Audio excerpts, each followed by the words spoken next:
Hello students, in this video we shall understand a very important property of classes that it implements method overloading.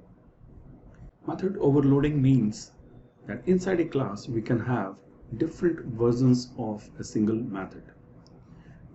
What do we mean by different versions of a method is that suppose a function is named as callMe. In this example as shown, this function is described with the name as callMe and with the argument list as an array and with the return type as int. This exactly is called as the function definition. It's also called as prototype of the function too, and in some of the books it may also be called as the signature of the method. So there are different names which may be actually calling it with. So let us actually remember this property. Let me actually write it, that we are actually concerned with method signature or the prototype or the method definition. Rather, we will be calling it as the declaration.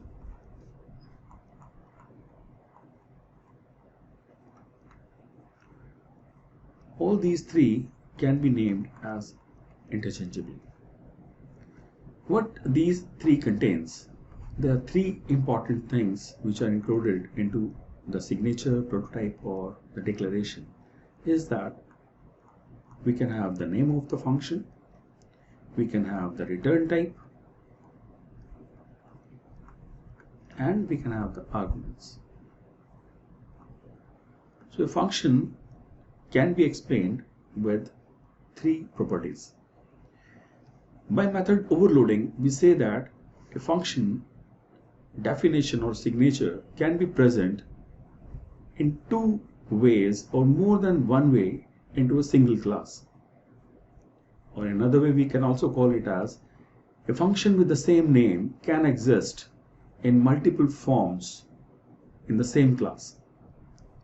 So that means if I write a callMe function in this class again, is it allowed? So method overloading says yes, it is allowed, but your return type or the arguments list, they may differ. So why and how it is done, let us see through the experiment. So as you can see, I have a function, this callMe, which is taking an array reference as an argument and is returning the sum of all the elements of the list and returning that sum. Now, can I have another definition of the same function inside my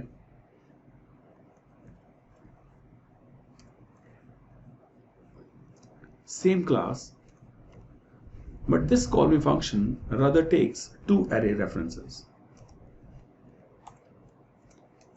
So function is same, return type is same, but the argument list is different. Earlier it was one array, now that it is two arrays. Now what do we mean? What functionality? For what functionality we have done it?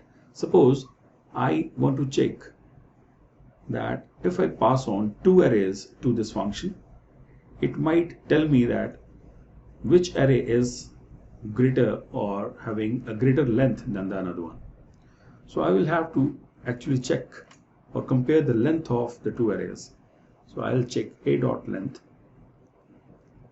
is greater than b dot length. Then it says the first array is lengthier.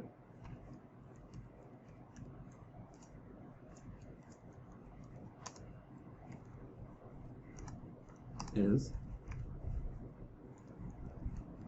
lengthier. Else it will say the second array is lengthier.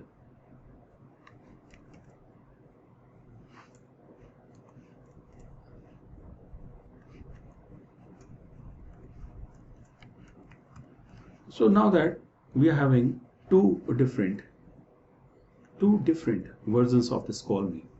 So because this function is not returning anything, or we may also want it to return the length of the greater array, we may also do it like this.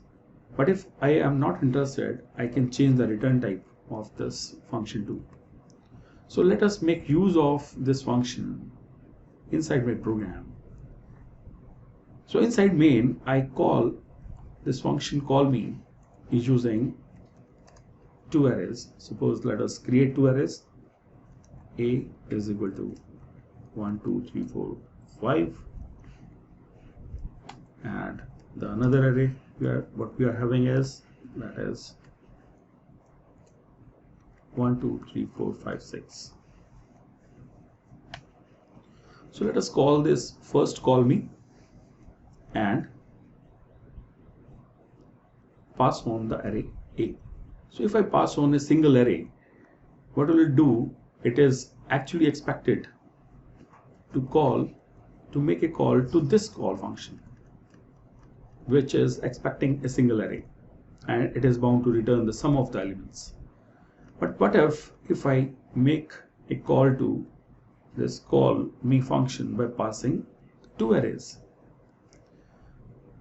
So we will check how it is possible, and if there is an error in calling this, what error it is, and we will let it rectified. Let us compile this program and let us run this.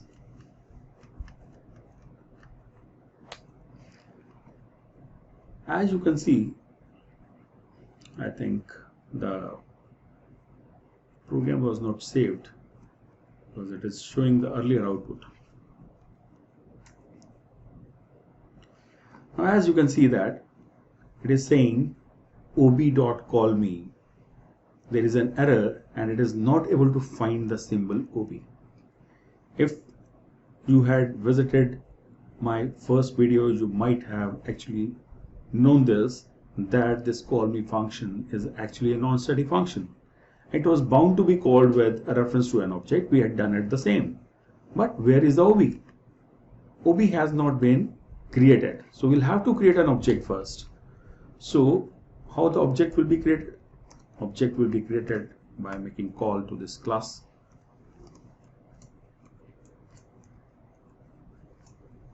Now that my error that is coming due to the absence of ob will be rectified. So let us save this program and let us run it again. Let us compile. Now it is saying another error.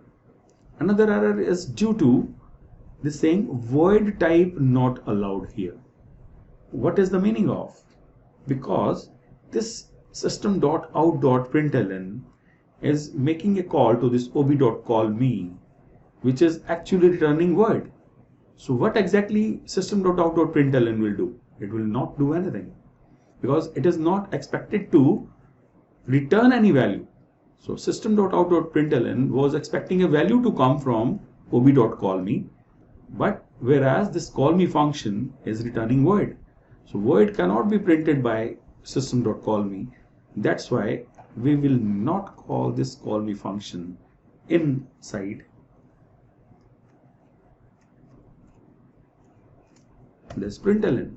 So you will remember that every function that returns a void cannot store any value into a variable, or actually it cannot be called with reference to any function argument list, right?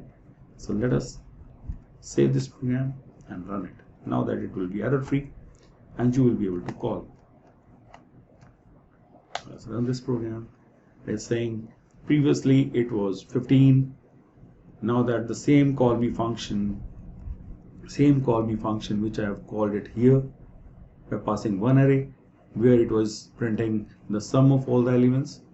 Now that the same call me function when I pass two arrays is telling me which array is lengthier than the another one. So this is how we actually make use of method overloading. Let me actually point to one very important aspect of this method overloading. Now what I want to do, I make one more version of call me, but what I do is, let me copy.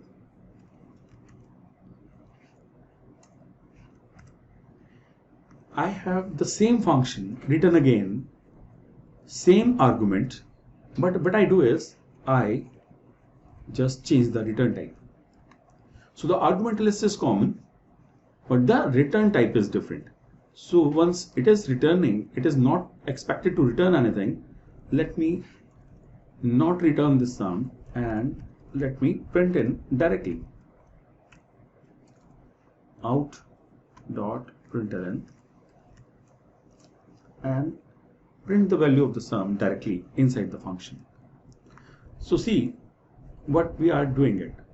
We are calling the function, we are defining the function call me with the same argument list but with different return type. Is it allowed in function overloading? Let us see. Let us save this program.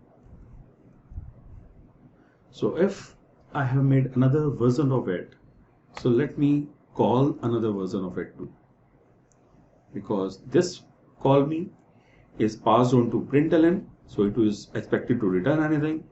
Now that I have called this function again, when I want this function not to return anything, and it is expecting a void call. So whether it is allowed or not, we'll have to see it. So we will conclude the function overloading then. Let's compile. Now that it is said, method call me is already defined in class 1. That means this cannot be done. So method overloading says that the argument list should be different all the time. You cannot have another definition with just an different return type. So this is actually one of very important question that is asked in the interviews too. That can we have a method of overloading present with similar argument list but with different return type? So this is not possible. A function overloading can be done when the different functions are defined inside a class with the same name but with different argument list all the time. So argument list must be different and the return type might or might not be different. This is how method overloading is explained. So that's it for this video. Let's meet in the next video.